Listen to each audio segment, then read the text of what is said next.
March 17, 1943. 180 meters below the surface of the North Atlantic, 90 kilometers west of the Hebrides. Oberfeld Weibel, Klaus, Richter Griffith, galley counters U-257 shuddered from another depth charge explosion.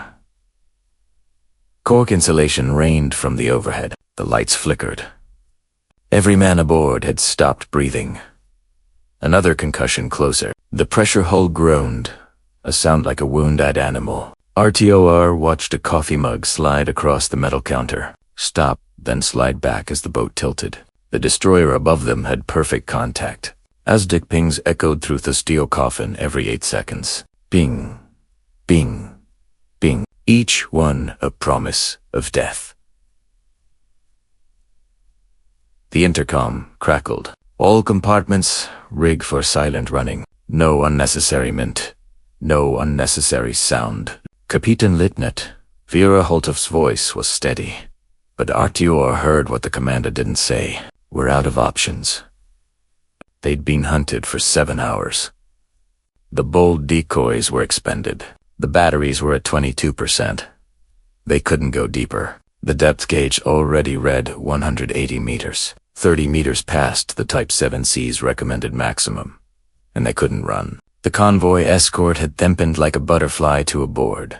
RTOR looked at the galley equipment around him. Pots, pans. The coal-fired stove that had been cold for 3 hours to reduce Sith boat's thermal signature. Then he heard it. The destroyer's propeller shank pitch, accelerating. Another attack run. The 29-year-old cook from Hamburg had served aboard U-boat for 19 months. He'd survived 11 depth charge attacks.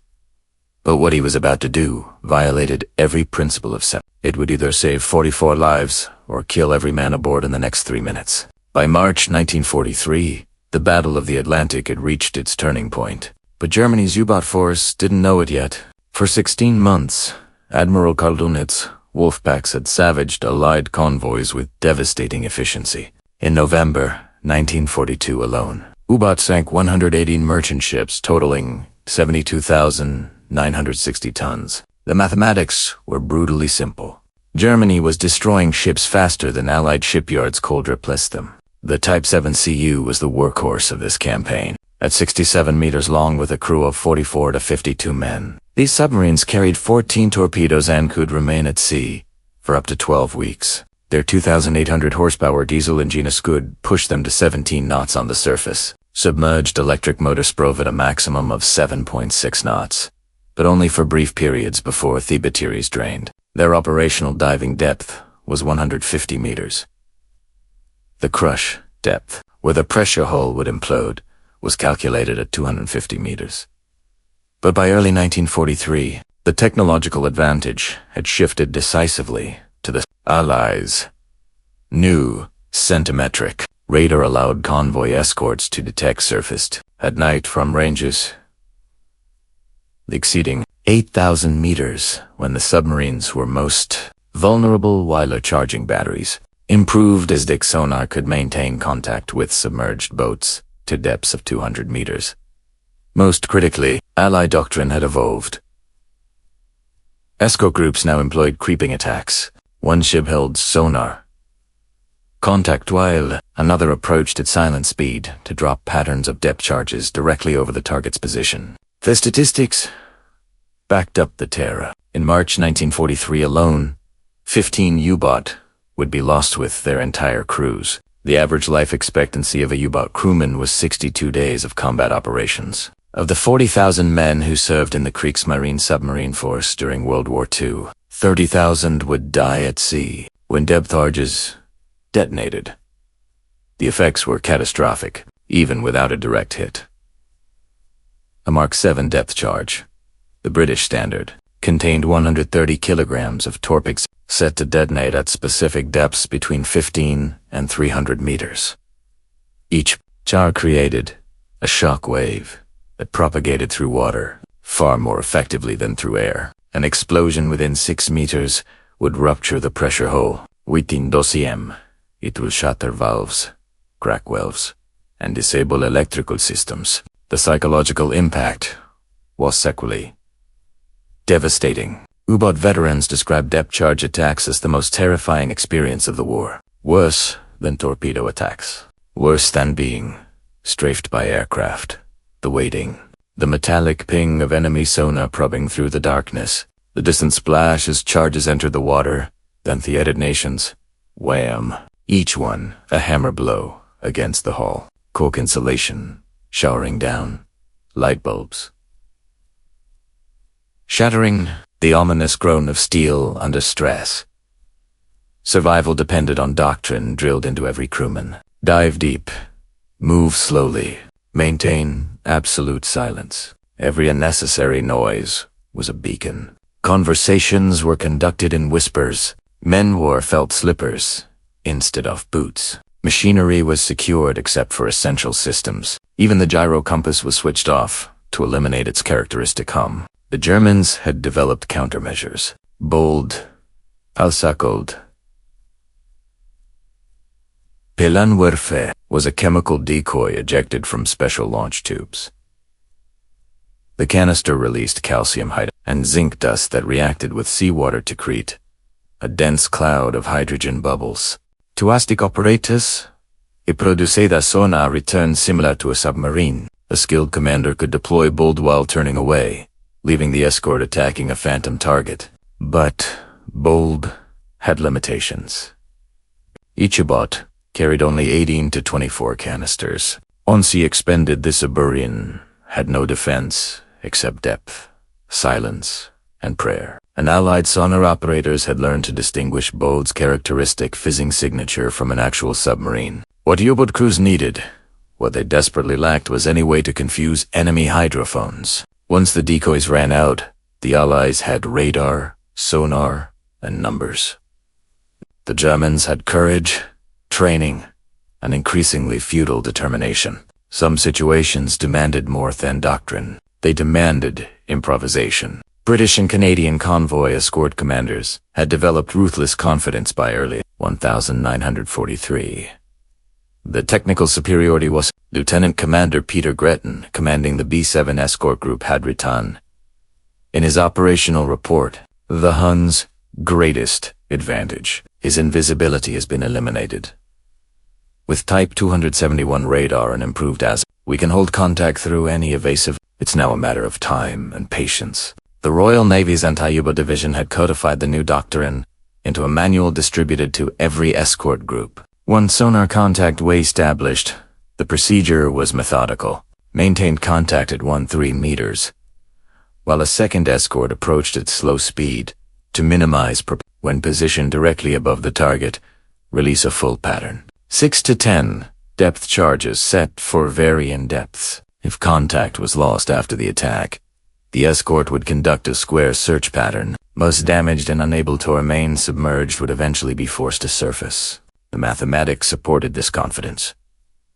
Between January and March 1943, convoy escorts sank 39 U-boot while losing only 97 merchant ships, a dramatically improved ratio from the previous year. For the first time since 1940, the Battle of the Atlantic tilted toward the Allies. What escort commanders didn't fully appreciate was the desperation this technological edge created among U-boats. Aboard U-257, Captain Lieutenant Holthoff had already attempted every standard evasion tactic. After the initial attack at 0340 hours, he'd taken the boat deep, 160 meters, and rigged for silent running. The destroyer list contact briefly, but when U-2537 attempted to creep away at 2 knots, the Aztec ping returned. The enemy was using multiple escorts, one holding contact, others positioning for attacks. At 0405, Holthoff deployed the last bolt canister.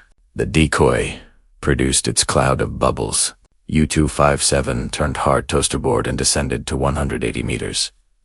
For 11 minutes, the gambit worked. Then, the pinging resumed. The Royal Navy corvette had recognized the decoy and reacquired.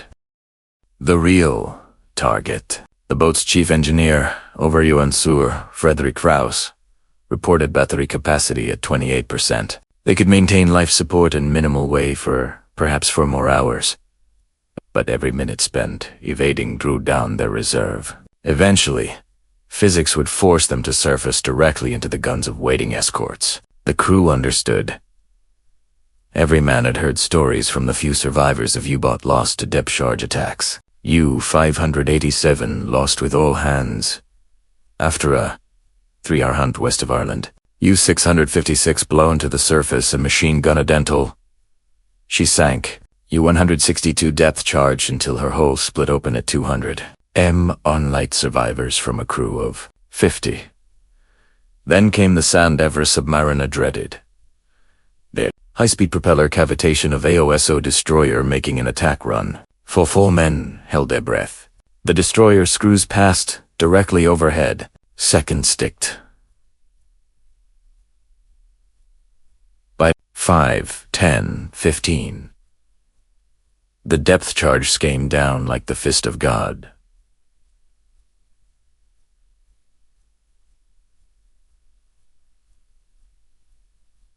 Before we continue, I'd love to know where you are watching from and what you know about the desperate cat and mouse bateaux beneath the Atlantic during World War II.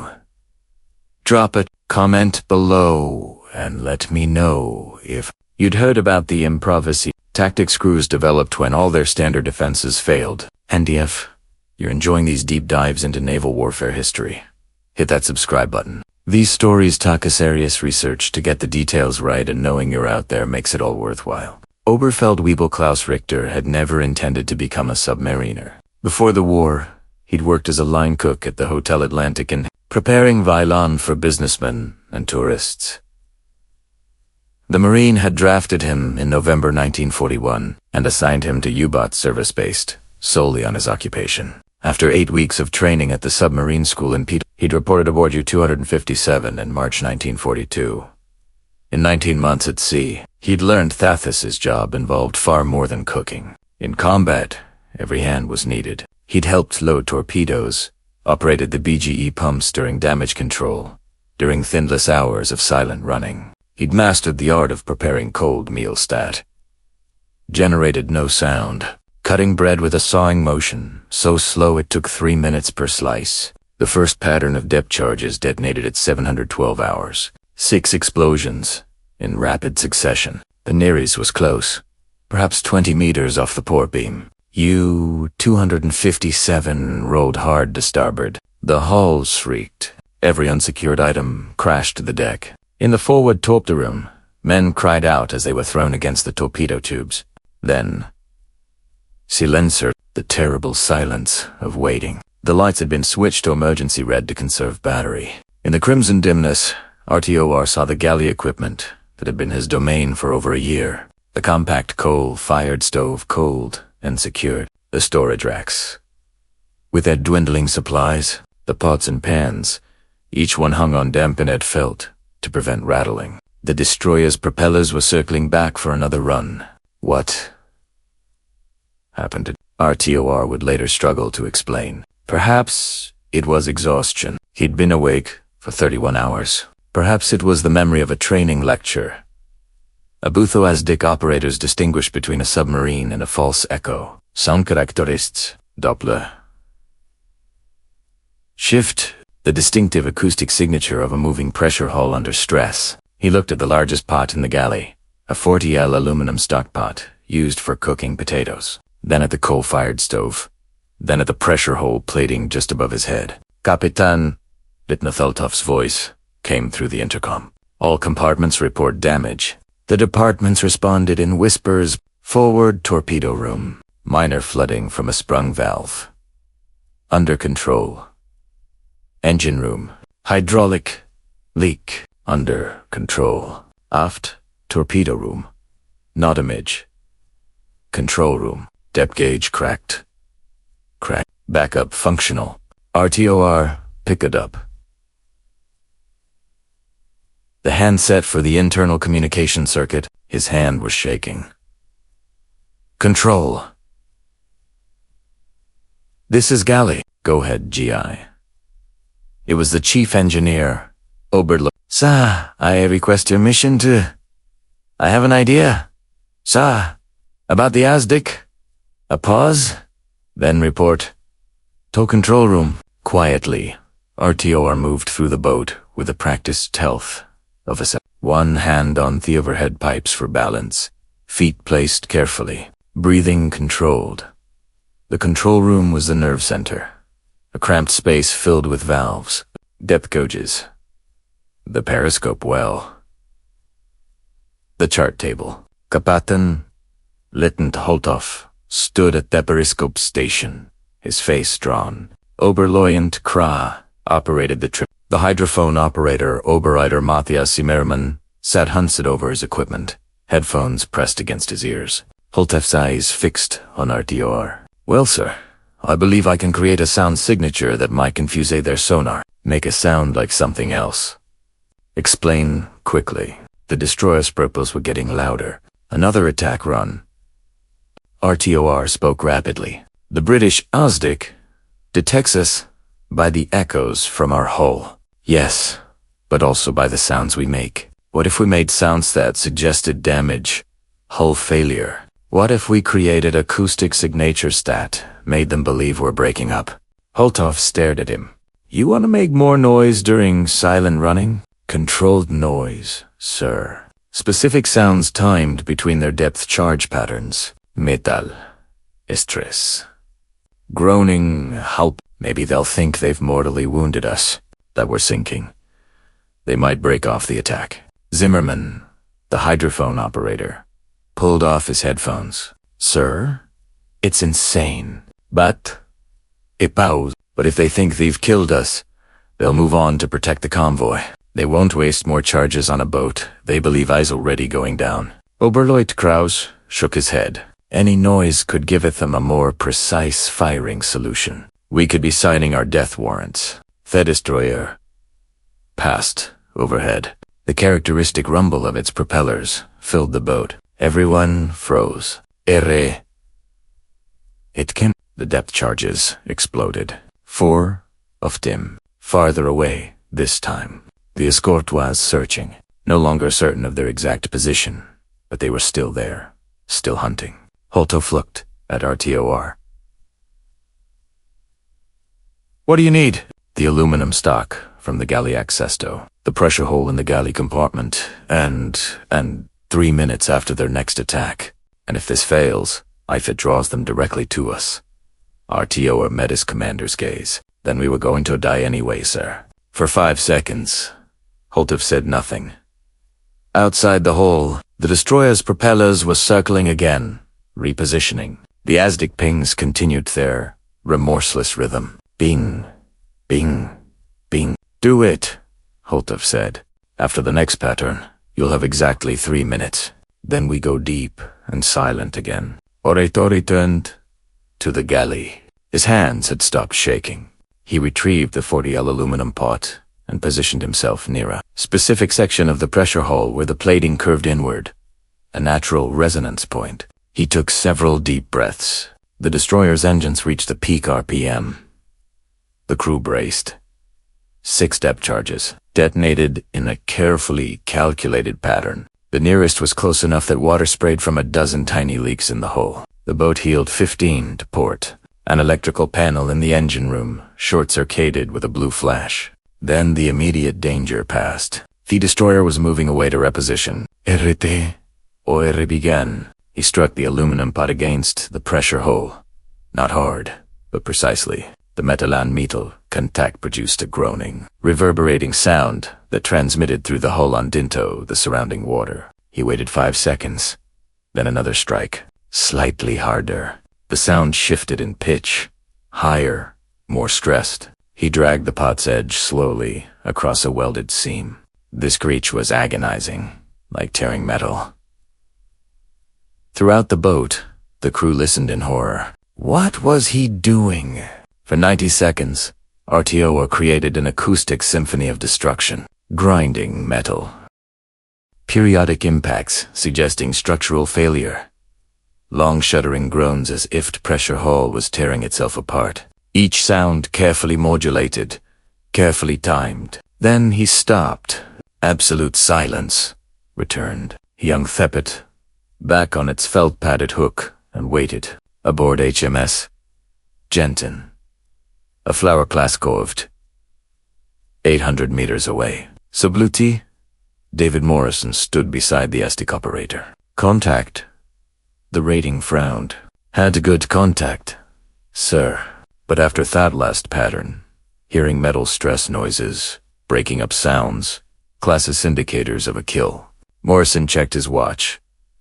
How long? 2 minutes since the pattern. Sir, the Jerry should be showing some sign of life if he's still operational. Changing depth, attempting to creep away.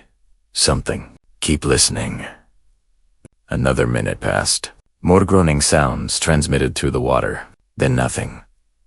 Silence. The ASTIC operator looked up. Sir, I've lost him completely. No propeller noise. No machinery noise. Just those final stress sounds. Then, nothing. I think we got him. Morrison weighed the decision. They'd been hunting this U-boat for 7 hours. The convoy was 15 kilometers ahead and vulnerable. Every minute spent here was a minute another submarine might be positioning for attack, and the evidence suggested a kill. The acoustic signatures matched what they'd heard from confirmed sinkings. Secure from attack, Morrison ordered. Resume convoy escort course. Make a note in the log. Probable U-bit kill. Position 57 dig 42's north. 098 west. Time 07:15 hours. Miss Jenton turned away, her propellers accelerating toward the departing convoy. In the control room of U-257. Zimmerman kept his headphones pressed tight against his ears. For 3 minutes, he listened to the destroyers. They maintained their circular search pattern. Then the pitch changed, not accelerating for another attic run, but increasing to cruising speed. Sir, Zimmerman said quietly, the destroyer. Is he departing? Moving away at 15 knots? Captain Lytton and Holtoff didn't allow himself to hope. Certain. Very certain, sir. Propeller sounds fading. No ASTIC pings for 90 seconds now. Another minute passed. Then another. The ASTIC pings didn't return. The sound of the destroyer's propellers faded into the background rumble of distant convoy traffic. Oberlo and Kraus checked the battery status. 22% capacity remaining. Sir, we need to surface within 4 hours. Holtoff.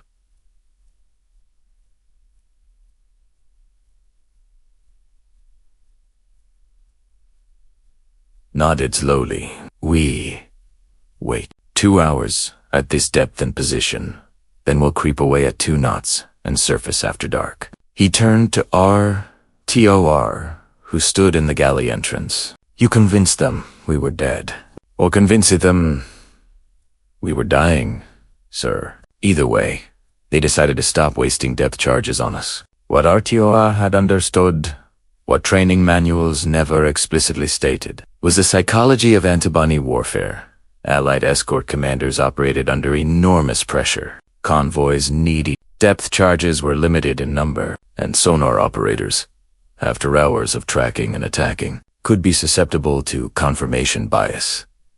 If they heard what sounded like a submarine breaking up, after multiple depth charge patterns, they could be persuaded they'd achieved a kill. The sounds TOR created exploited this. The grinding metal, the periodic groans, suggesting progressive structural failure, the eventual silence. All of it matched the acoustic signatures of a submarine in its death throes, and by timing his performance immediately after a depth charge pattern, he gave the escorts a reason to believe their weapons had been effective. The technique required precise understanding of how sound propagated through water, aluminum striking steel-created frequencies that resonated efficiently through the ocean. The curved section of pressure hull he goes on acted as an amplifier, projecting the sounds outward, and the timing, 90 seconds of progressive damage sounds, then silence, matched what sonar operators expected to hear from a mortally wounded submarine slowly flooding. It was psychological warfare duct through acoustics. U-257 survived the remaining 2 hours submerged with it incident, at 0915 hours with batteries at 18%. Holtoff ordered the boat to periscope depth. A careful scan revealed no ships within visual range. The convoy had moved on. The escorts had departed. At 2130 hours under cover of darkness, U-257 surfaced. The diesel engines roared tow life. Fresh air flooded through the boat. Men who had been breathing the same recycled atmosphere for over 8 hours gulped it gratefully. The batteries began recharging. Holter filed a detailed patrol report that included RTOR's improvised tactic. The report went to U-boat headquarters in Paris, where Admiral Dunnet's staff analyzed every patrol for tactical lessons. But the innovation came too late.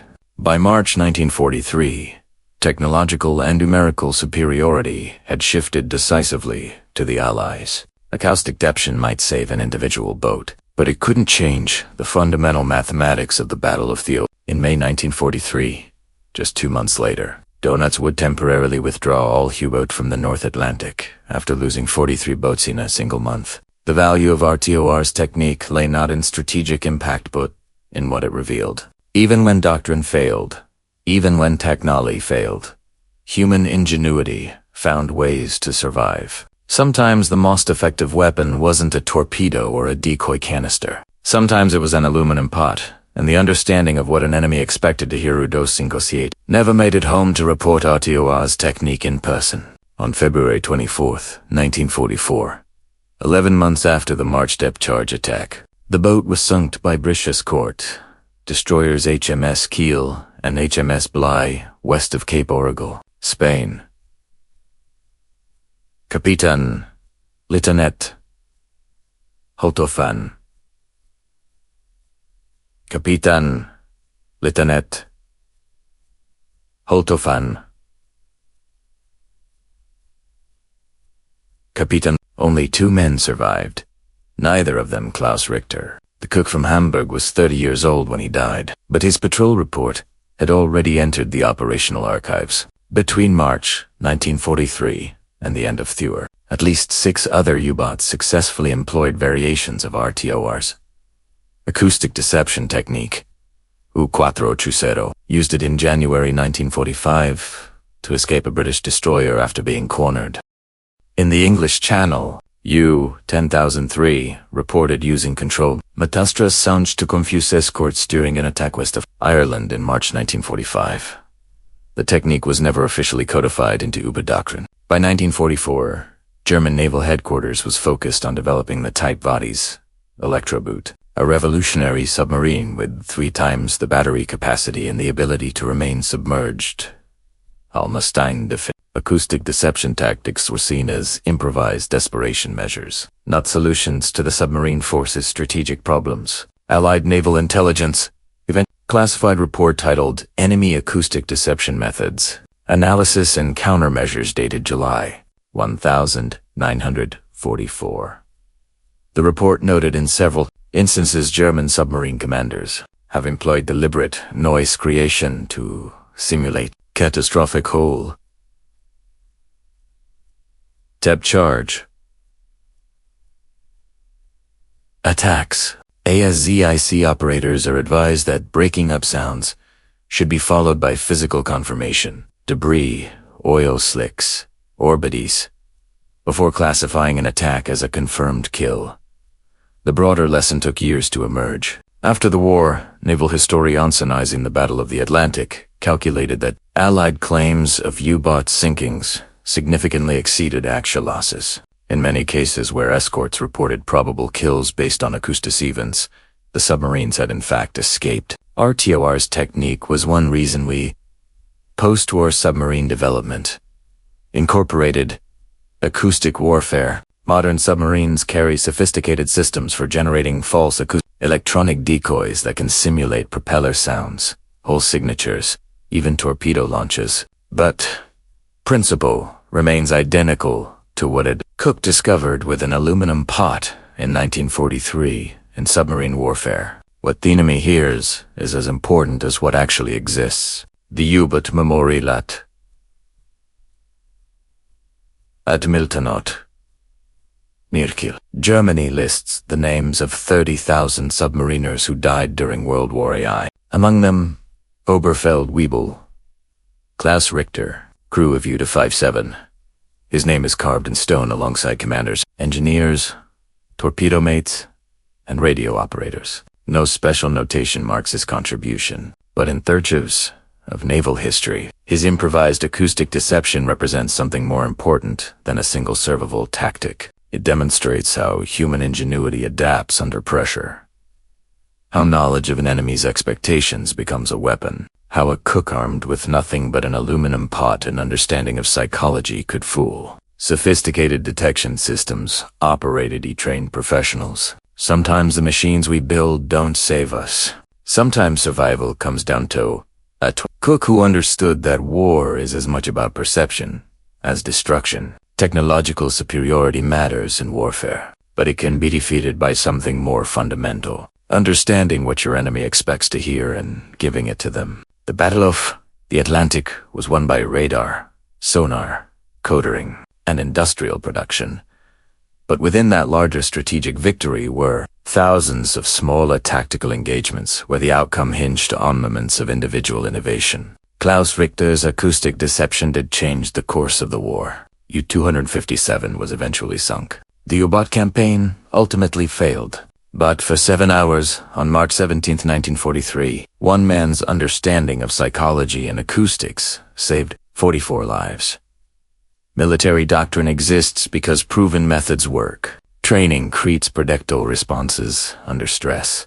Protocols prevent chaos, but doctrine can anticipate every situation. Sometimes survival demands breaking the rules, not recklessly, but with precise understanding of why the rules exist. And when exceptions become necessary, the cook who banged a pot against a pressure valve violated every principle of submarine silent running. His actions could have drawn immediate depth charge attack. By every standard of U-boat doctrine, what he did was suicidal, but it worked. One aluminum pot, 90 seconds of carefully calibrated noise. The acoustic signature of a dying submarine created by a man who understood sometimes the most effective deception isn't silence. It's giving your enemy exactly what they want to hear. 44 men survived to fight another day because a cook refused to stay quiet. If you found this story as fascinating as I did researching it, I'd appreciate if you'd like this video and subscribe to the channel. There are dozens more untold stories from World War II's naval warfare that deserve to be remembered. Stories of improvisation, innovation, and the individual courage that determined who lived and who died beneath the Atlantic waves. What should I cover next? Let me know in the comments below, and I'll see you in the next.